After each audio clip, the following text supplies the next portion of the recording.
When neighbours directed us to Dudley Marrows's farm, they didn't know he'd already abandoned it. For 50 years, the irrigation farmer had nurtured acres of citrus trees on this naturally parched land. But 9 years of drought in the Murray-Darling Basin, one of the worst in Australia's history, finally got the better of him.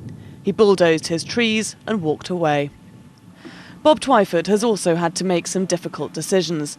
In the last 2 years, his water allocation has dropped from 100% to 20% of his needs. That looks great. To keep his asparagus fields and vineyards alive, he'd have to buy the extra water. He chose to let them die. Bringing an end to 3 generations of farming, he's turning his hand to building a museum of vintage tractors. I've made a decision that we actually are going to get out. We can't see having any more water the way the drought is and the way the allocation is, and we've decided, well, it's time to get out because if we're hanging in for another 2 or 3 years, things might not pick up and we can't afford to keep going down.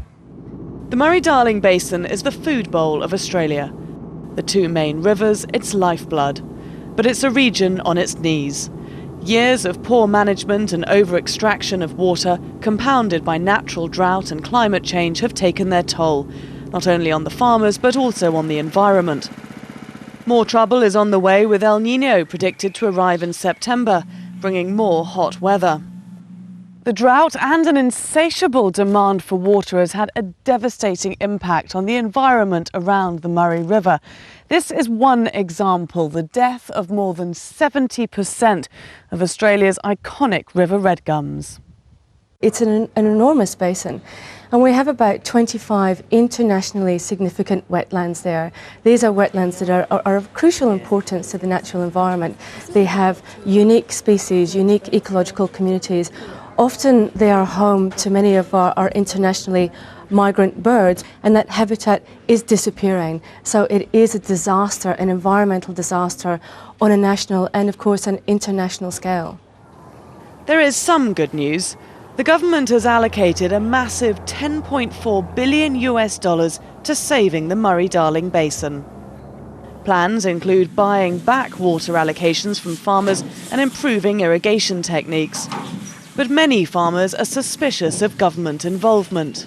Robert Mansell is unwilling to sell the little water he's allowed to pump. Well, if it's a drought, or something happens, we can live with that. But I find it very hard to live with somebody in a capital city making a decision, an uninformed decision most of the time, that's going to affect our livelihood, and that's the hardest bit. Mansell has taken half his land out of production and stumped his trees. It hurts him to see how much he's already lost, but he's determined to survive the drought and keep Australia's food bowl in production. Laura Kyle, Al Jazeera, Mildura, Australia.